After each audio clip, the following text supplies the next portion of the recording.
everything's been started, nothing's finished. Yeah, man. And then firstly, he's like, my house looks like Etsy is thrown up in it, which is true, right? Right. Because we'll hop online and we'll buy everything. I need this thing, right? So ADHDers will very frequently, we don't forget that people exist down in our lives. We remember that they exist. But what it is because of our time blindness. So, or you'll go through ADHD paralysis, which to other people might look like you're just scrolling through your phone, you know, having a good old time. But you're sitting there and you're like, I have so many things to do. And I don't know what I'm supposed to be doing right now. Yeah. Then your dopamine levels might go up to about here. Right. Then you're able to do your basic everyday stuff. How crazy is that? That's crazy. Yeah. Welcome to the Come Up Starter Kit podcast. I have Anushka Phal. We just finished up doing a shoot.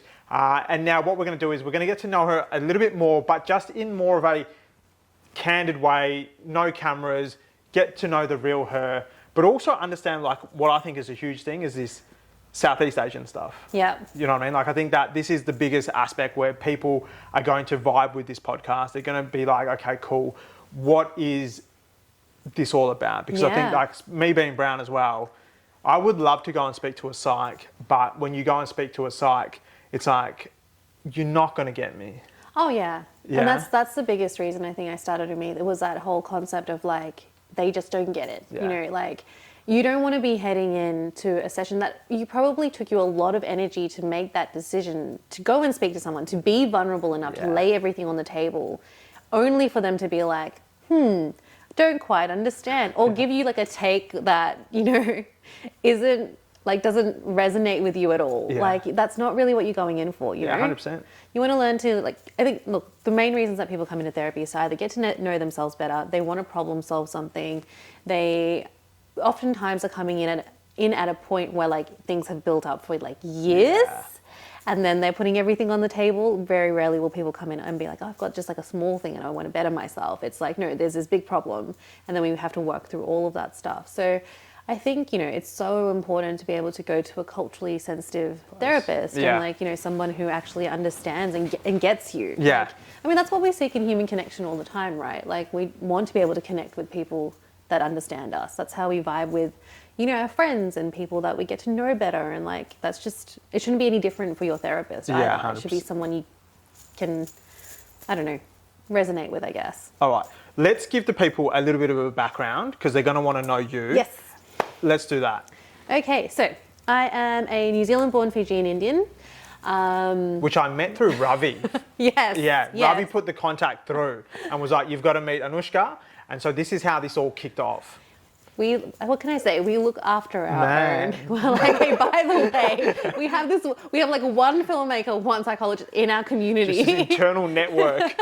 Yeah. Have you? Yeah, man. Which I totally appreciate. Yeah. I love Ravi's work. He's doing such amazing stuff. Good guy. Yeah. Shout out to him. And if you haven't yet, watch Namaste Yoga.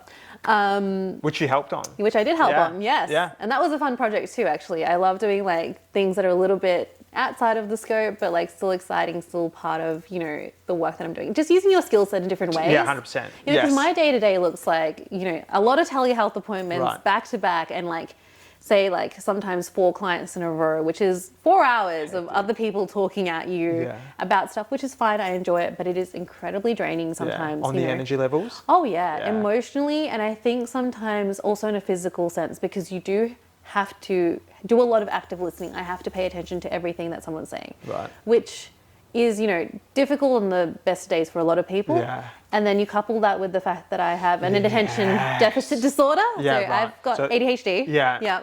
Does that, because from my understanding with ADHD is that you can be super focused, but then you can also lose attention quite easily. Yeah. Okay. So that can like, you know, and it's so interesting because in my personal life, I will, like, you could be talking to me and I'll be like really interested in either what you're saying, or I will be like, right, everything's gone out the window. You are going to have to repeat that. I feel like one of those like 1999 like computers, you know, that had like dial-up internet, and like you'll be talking to me and I'm like, what? And then I'll process it like while you're repeating the question and I'm like, no, here's my answer. Yeah, right. But with clients, it's so interesting because I think every session is so new and novel, you don't know what's coming through, and you're doing this active, you know, back and forth, that it is, I'm very much hyperfixated, very much engaged in it. And if there is any sort of deviation, it is usually to be like, oh, let's pick out this activity, or like, let me find this information for you, or while you're talking to me about that, I'll send you through your resources kind of thing.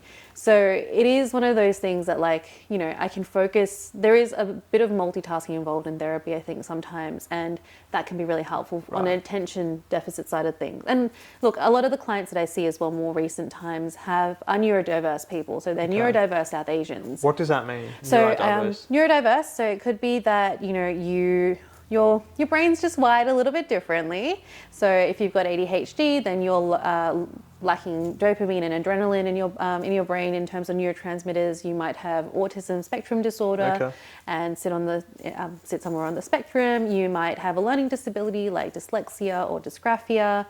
You might, you know, be super gifted. That is also actually a neurodiverse part. Like, it's part of that a little bit. It's on the neurodevelopmental stages thing. It's a bit difficult to explain, but yeah, it's in that space. But, you know, I do a lot of assessment, and then a lot of my clients do come back and then do therapy with me. And I think a lot of that is actually around, like, you know, say the ADHD experience and talking with them about how to, you know, coaching them through how to sort out their lives and working through things, and just kind of being there on an emotional component as well.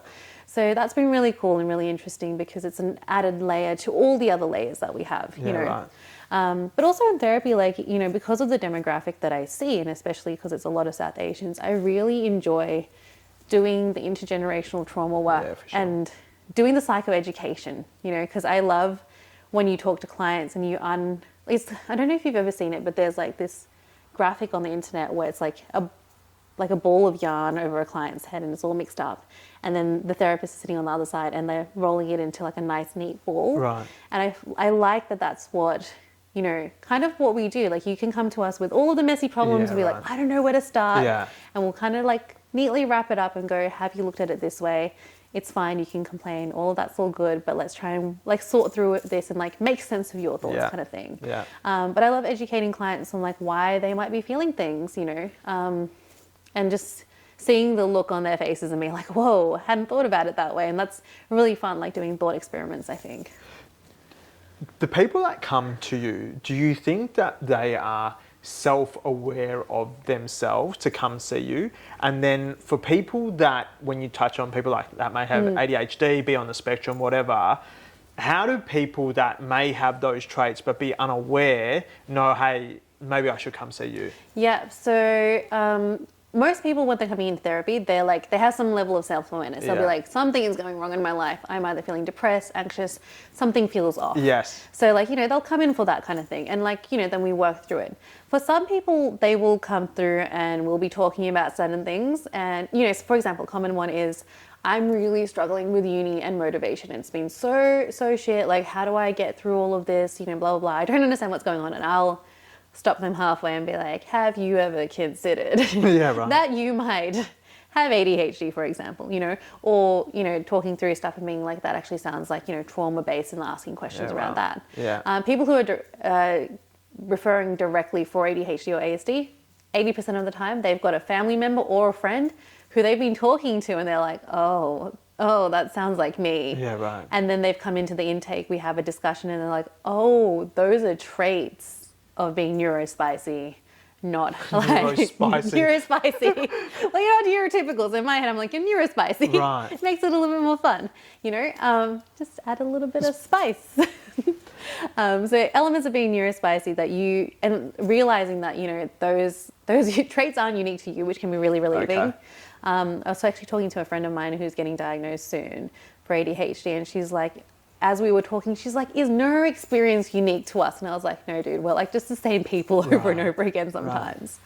But yeah, it's really interesting. So I think some people have like the awareness, otherwise some people will come in and then we like direct them towards it. And that's also why I run workshops and stuff. Like I did an ADHD 101 sort of like, you know, free live webinar to be like, you might be curious, come and have a look.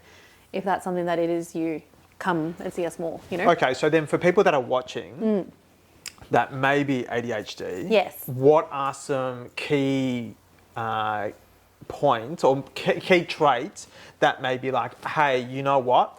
that sort of sounds like me. Maybe I can, and okay, that's one point. And then how do you help that person that may have it and then move forward? So, okay, some traits could be things like you struggle with doing things that require sustained mental effort. I love doing assessments with people. I hate writing the reports. Yeah, right.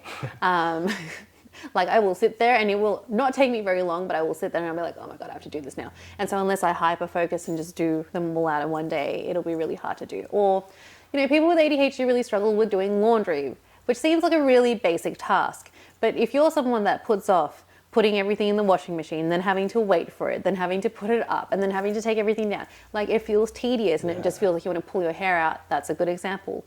If you're someone that walks into a room and say you're in the kitchen, right? And you're like, I'm going to boil some water to make tea. I always say to people, I'm like, making tea is like the bane of someone's existence if you have ADHD, because you'll go to turn on the kettle, and while you're waiting for the kettle to boil, you're like, oh, I should do this other thing in the other room, right? Just real quickly. Yeah, right. And you'll go to do that thing, and then maybe you're in your bedroom and you're trying to put something away, and you're like, oh my God, no, I had to put the laundry in the laundry basket. You go to put the laundry in the laundry basket and you're like, oh, I should turn this on now. And then as you're turning that on, you'll think of like buttons or something and you're like, oh my God, my laptop's in the wrong room. You'll go to move that.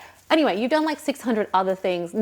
Everything's been started, nothing's finished. Yeah, man. And then by that time, your kettle has boiled and gotten cold again, and you have to stand there, and then the cycle repeats itself. And like how many times people leave their coffees in the microwave, their teas like undrunk somewhere, or like we'll move from room to room. Like there's this excellent comedian, he was talking about his girlfriend. He's like, my house looks like Etsy has thrown up in it, which is true, right?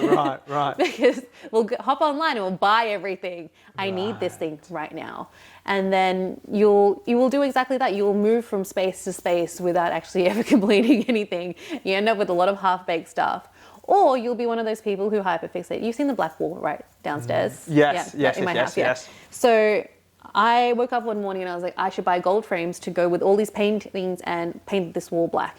I went to brunch with my friends, told them the idea. They were like, oh, cool, don't buy the paint. We have some left over from when we were renovating our house. I was like, cool.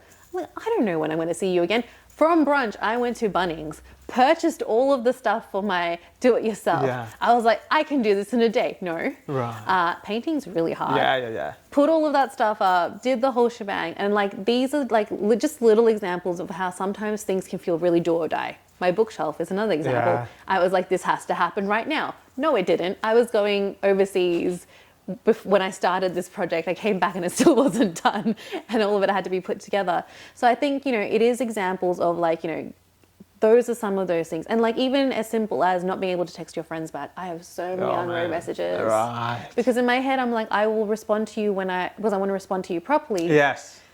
But that could be in like 3 weeks, and then for like neurotypical people, that's like, oh, but you've forgotten about me. But I'm like, no, I haven't. I think about you every day. Or like object permanence, that's a concept for like children. So, when you play peekaboo with like a 3-month-old and they think you've disappeared, but like you're really existing. Yeah. So we have that with people and emotions. So ADHDers will very frequently... We don't forget that people exist out in our lives. We remember that they exist.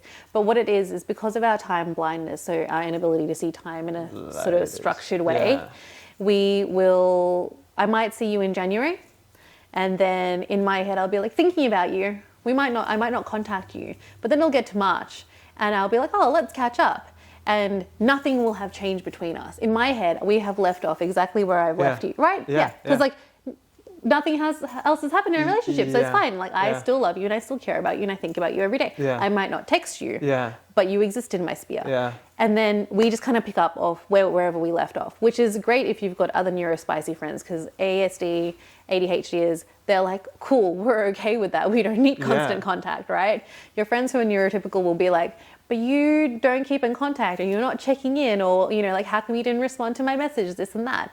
And so you start feeling a bit of that guilt, But it is really interesting to see that like, you'll not necessarily forget, but you kind of do, Yeah, but you're just busy though. You're just busy, but it's also just like in your head, no time has passed, right? Yeah. It feels normal. Like, or like if I have an appointment today at 2 p.m., you best bet that between 8 a.m. and 2 p.m. I'm doing nothing because I'm in waiting mode. Right. Which means that I will be like, okay, if I have to be somewhere at 2 p.m., I'm going to have to leave at 1 o'clock, which means I have to be ready by 12 o'clock, which means I should really be up by 11. And, you know, there's a list of things that I won't do between 9 and 11 o'clock that I should be doing. So I'm just going to sit around. And you end up, you're sort of procrastinating your day until you have to do your task. To do your task. And oftentimes you will still be late to your task because you just sit there and there's no reason. Or you'll go through ADHD paralysis, which to other people might look like you're just scrolling through your phone, you know, having a good old time, but you're sitting there and you're like, I have so many things to do and I don't know what I'm supposed to be doing right now. Yeah. And your body physically doesn't have enough dopamine to produce the motivation to get up and do the things. Is that because it's been exhausted through the phone? No. Well, no, it's just your phone's there because you're doom scrolling because you don't know, like it's an easy thing to do. Right. But like it's because you don't have enough to start off with. So a neurotypical person will have this much dopamine. Right. Somebody with somebody with ADHD will have this much. So when we take things like coffee or energy drinks or like, I don't know, if you take your medication, for example, that's when like your adrenaline, so we have this much dopamine, this much adrenaline, which is energy and motivation to do stuff. When you finally take your medication or whatever it is, or say you go for a walk or have a high protein breakfast, all that sort of stuff, right. Then your dopamine levels might go up to about here. Right. Then you're able to do your basic everyday stuff. How crazy is that? That's crazy. Yeah. So you need to have like strong purpose every day. Just to get through. Yeah. Your day. Oh, it's freaking exhausting. Do you find Such a paradox. Do you find, okay, being a psychologist, a Southeast Asian psychologist, definitely there being not enough, I think, out there. Yeah. But do Southeast Asian people reach out? I think so. I think a lot of people, like, you know, we focus on multicultural mental health in Umeed, but like I think 90% of our clients are going to be Southeast Asian at least. And the reason for that, I think, is because, you know, I look like the demographic, number one. So it's like already a form of trust, but also I'm a third culture kid. I grew up bicultural. You know, there's a lot of that content on my website as well. And I think it helps because it's like you're almost coming to see another person who's like you, you know, and I can break down a lot of stuff. So one, I can understand their experiences from personal perspective, but then from a professional perspective, I can understand why the things that are affecting them are affecting them. Yeah, right. So, you know, I think a lot of people, and especially when it comes to things like the neurodiversity as well, like, again, having that added layer, I think a lot of people come through because they're like, oh, okay, she's also got ADHD, or like she'll understand this and like it's her space. But like one of the things that I love touching on is things like intergenerational trauma and like, you know. What is that? Okay, so what is that? Intergenerational trauma is like throughout our generations, we've had lots of trauma obviously occur. So one of the examples that I love using is like, say you're Indian, okay? We would have been living in a community society in India at some point where everything was kind of like, you know, we had the luxury to pick up and just do arts and poetry and whatever it was. It wasn't always like be a doctor, engineer, or whatever. It was like you could have other options back in the day. Yeah. And then colonization happened, which was fun because the British came and they're like, hello, and we were like, come for tea. And then they stayed for dinner. 100%. Right? And then changed it up. Yeah. Yes. And they changed stuff up. And then, you know what happens during colonization is our like entire community and society went into this like survival mode. Right. And like the most important thing at that time was putting a roof over your head, putting food on the table, educating your children. Yeah. Right? And that's what we focused on for hundreds of years until like the colonizers left. And if you're Fijian Indian like me, then your family was sent off to like, you know, buy indenture to another country. Or if, you know, if you have like family back there, then you would have suffered through something like partition, you know, all sorts of fun stuff happening, genocides, left, right, and center. Like there were lots of different things happening all over the world, especially in Southeast Asia. Now, like that element happens. So the British go away, but then there's still conflict. During that period and during that generation, again, the most important thing is to survive. So food on the table, roof over your head, educate the kids. Right. After that is all sort of done and over with and we move fast forward maybe 100 years or so, we've then got this big population of migrants that are then moving around. So in Fiji, we had the coup, which is why a lot of people came to New Zealand and Australia. Right. And then, you know, we've got migration from places like Sri Lanka, India, and then you're migrating to another country. Yeah. When you migrate to another country, your responsibilities and your main frame of reference and the most important thing for you to do is survive. So what are you going to do? food on the table, roof over your head, educate the kids. Right. That's your focus. That's it. We have been in survival mode for like 500 plus Yeah, years. wow. That's a long Right. time. And so the impact that that has is that, say, like the first lot of people that had to go into survival mode, when you're going into that, you don't think about like, I have time to sit here and process what I'm going through. I'm going to be sad. What a lot of people did, and a lot of people's great grandparents did during those periods, was shut off their emotions. So they're like, I don't have time to be sad about this stuff. Yeah. I have to push Keep through, going. keep going. Yeah. That means that they were emotionally unavailable for their children, Yeah. who then turned into, say, our great grandparents, right? And they were emotionally unavailable for their children, who were our grandparents. And if our grandparents were emotionally unavailable for our parents and weren't able to show them, you know, like if people talk about love languages in a romantic sense, right? Yeah.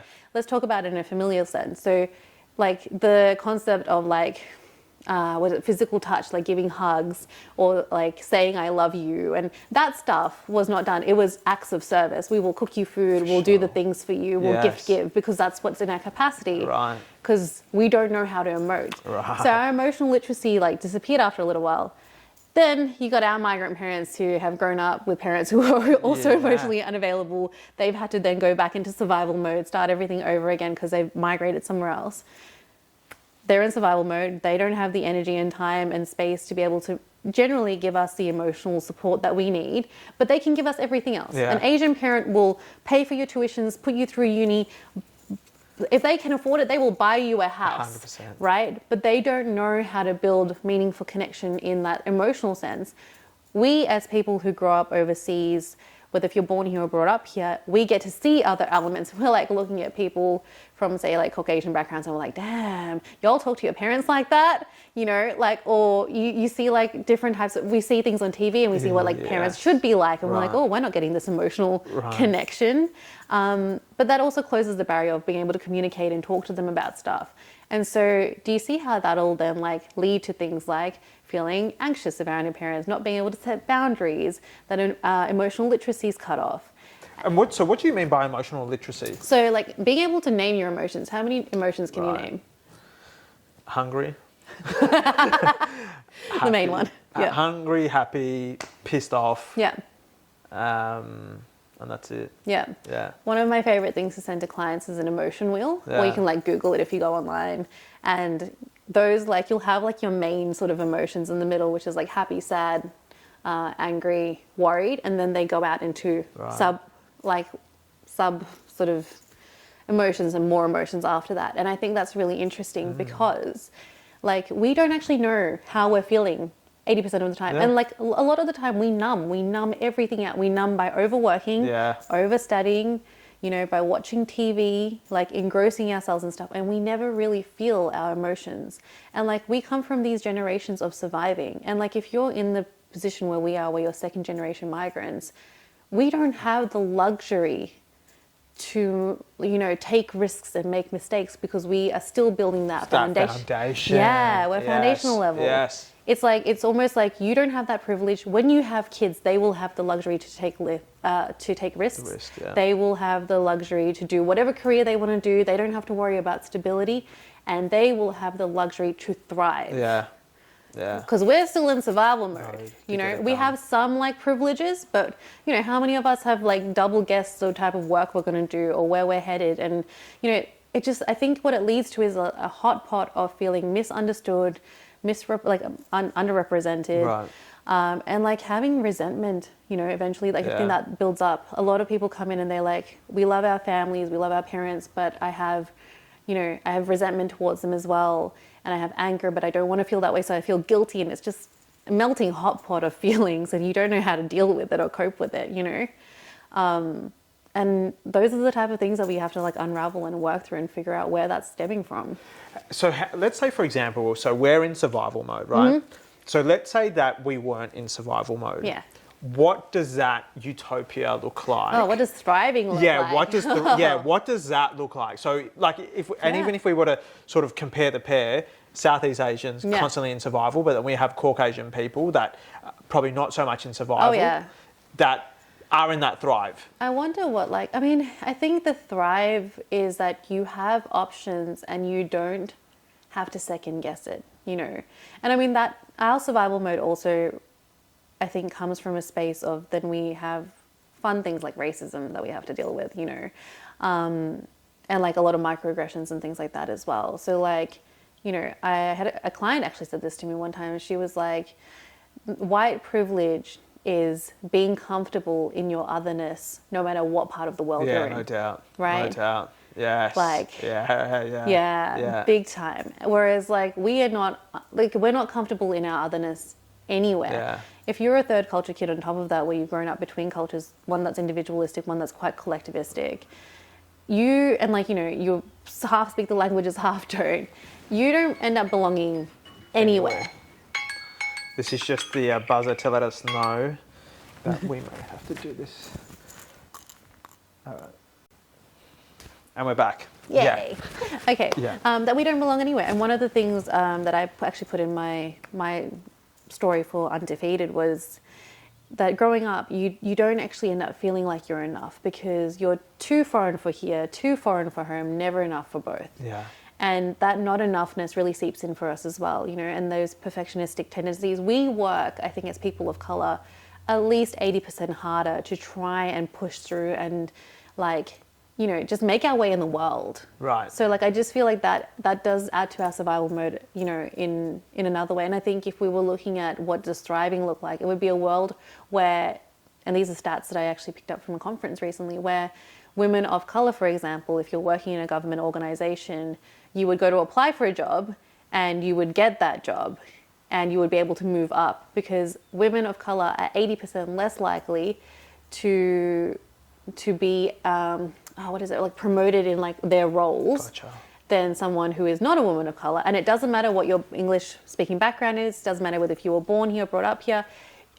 And on top of that, that 80% will be overqualified for the role that they're in. Yeah, wow. How crazy is that? Yeah, right. So for me, I'm like, yeah, thriving world as a whole in a utopia would be that everyone has equal rights and we, you know, don't have to be worried about stuff. Yeah. But I mean, like, equal world is also one where you can walk into, you know, a shop and buy a kebab and not have somebody like tell you to go back to your country kind of thing, you know. In terms of survival mode, like, you know, just on a day-to-day basis, on a thriving basis that hopefully, you know, maybe our kids will have, is that they'll have the opportunity to make the decisions of like, I'm going to get married to who I want to get married to. I can date whoever I want to, like whether if it's in the culture, out of the culture, I can pick obscure, you know, career pathways, like filmmaking or becoming a music producer, and it's not frowned upon, and like, you know, I don't have to worry about that this was not going to bring me stability, you know. I think that fear will like reduce, or that anxiety will reduce, because the other thing I notice, especially within our generation, is like kids will move out of home and they've done all of the things, and then you'll be sitting at home and you get super anxious because you feel like you should be doing something. You're like, I'm wasting time. Because we weren't allowed to waste time. So I'm just going to put this timer on. Because we weren't allowed to waste time as a kid, right? Like it was, you sit down to watch TV and they're like, could you be doing something different? You should have been studying or cleaning the house or... But why is that? Why do we have that feeling? Because I feel like we always have to feel like we're doing something. We have to feel productive, right? But why? I think for us right now, this generation, it's because that's how we were brought up. So if you were sitting at home as a kid, and if you weren't studying or doing something like, you know, something that involved using your brain, and like, you know, you don't have homework, that's okay, do your tutoring homework. You know, if you're not doing that, do something more productive. Like, we weren't allowed to just sit still and do nothing, like, and be just chilling out. And like, you know, I think that's why we struggle with it now. I also notice with parents, like especially Southeast Asian parents, when they end up with an empty nest and their kids leave, they're just like, what the hell am I supposed to do with my time now? Like, they don't have hobbies. They don't have anything that's of their interest. They've just been on the go for such a long time. And I do think that was a trauma coping mechanism. Again, intergenerational trauma, that's what's been passed down. If you're on the go all the time, you don't have time to think. But they have a lot of time to think now. And it's also why I noticed this as like a thing, is that across the board with a lot of Southeast Asian parents, I think I would say our parents' generation, once there's an empty nest, that's where a lot of people who were in hard marriages suddenly start getting divorces, you know, or separating, because there was so much holding everything together, which was the kids. And now, you know, if they're not working anymore and they're retiring, they're like, oh, hang on, we don't actually really like each other. Yeah, right. We've been together because of circumstance for such a long time. Yeah, you know? right. And what do you find now? Like now that obviously our generation, I feel like we're getting more information through internet and just speaking to people, and more, I think maybe just the world in general, that mental health is a thing. What are the major things that you find that Southeast Asian people are coming to you with that are like, hey, help me with this, that people maybe on the other side watching, that be like, that's what I've got? I think a lot of perfectionism stuff. So like, Yeah. you know, I trouble like with external validation in other people, and like, you know, what they think of me Yeah. and all that sort of stuff has been a really big one. Repairing relationships with their parents. Like, you know, I have resentment Yeah. towards them, or I don't know how to set boundaries. How do I set boundaries with them? A lot of self-esteem stuff. So how do I start feeling like I'm enough? Yeah. A lot of like, you know, like years of like, I've been feeling really anxious, everything's being pent up. How do I regulate my emotions? How do I learn to be happy, healthy and thriving every day and not feeling like I'm on edge every day? Right. I think those are really core sort of things that people tend to come in with. And then, you know, people have got their childhood traumas, or like they've grown up in families that, you know, mum and dad didn't really love each other kind of thing, or they've been parentified a lot, or they've grown up with emotionally mature parents, or if you're the, you know, eldest child in a brown household, you're probably someone who had to take on a lot of responsibility. So like, you know, learning how to be the person that doesn't have to people please everyone all the time, or, you know, take responsibility over others. A lot of that kind of stuff, so that things that are like a little bit more nuanced, and it's like, this is specific to my family, but I don't want to leave my family. I just want to get better at managing things. Yeah, right. Yeah. And are you finding that we are becoming a lot more comfortable in terms of seeking health or help? I think so. Sorry, I think That's all right. someone's here. Yeah, I think we are getting a little bit more comfortable in seeking help. I think the more conversations that we're having like this, and like, you know, the more conversations that we have with each other, I think little bit by little bit we're getting out there. But I think another thing is that with at least some of my clients, they've been like, either, you know, a friend of mine sought help and therefore they've directed me your way, which has been really fantastic. Or they've just seen like content, you know, like social media, and gone like, oh, that was a really relatable post that you posted about something. And now I'm like, okay, I think I can actually go and talk to this person. So I think people are seeking help to their own devices, and they're looking for things and going, okay, I want to find someone specific like this. Or a lot of it is like, you know, someone's come in and then they've sent like their friend, their mum, their like brother, and like, you know, all of that sort of being referred this way, which is really good. The more conversations we have with each other, the more likely we are to seek help, because the literacy increases, right? 100%. Do you think that, like, let's say for example, I don't know that I may have something that may be wrong with me, right? Like I may not know that I have ADHD or whatever, any sort of symptoms. Is it still okay to go and see a psychologist? Oh yeah, absolutely. I think even if you don't know, like, nothing has to be fundamentally wrong with you. A lot of people also come in and see me because they just want to grow from where they are right now. They want to assess what's going on in their life, and they just want to, like, you know, make things better.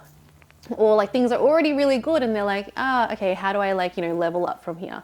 I mean, even clients that I'm done with, they will come back once every year and be like, hey, Anushka, everything's going well. Yeah, right. Just a heads up. This is like where I'm at. These are the tools that I'm using, you know? So like, nothing has to be like fundamentally, you don't have to be going through some serious, like, scary big thing. Yeah. It can just be everyday stresses as well. And just a sounding board. Yeah, exactly. Come in and just, and like a lot of people don't know. Like some people will come in and be like, these are my problems, lay it out on the table. Yeah, right. Some people will come in and be like, I don't actually know what's up, but something feels off. Oh, right. And we will go through and do, like, you know, I think in the episode we did like Ikigai, we did that, and like, you know, we'll do exercises like that and see how it kind of like, you know, what comes up for people in that way. And how that can sort of help them maneuver through whatever it is that they're going through. Yeah, exactly. Yeah. And like, you know, sometimes, and I'm not saying that we go digging for problems, but we can sometimes talking and we're like, oh, actually you came in for this, but this is what the real thing is that's going on for you in the background, you know? Yeah, okay. And so then people, like, I think that's the thing, like people have that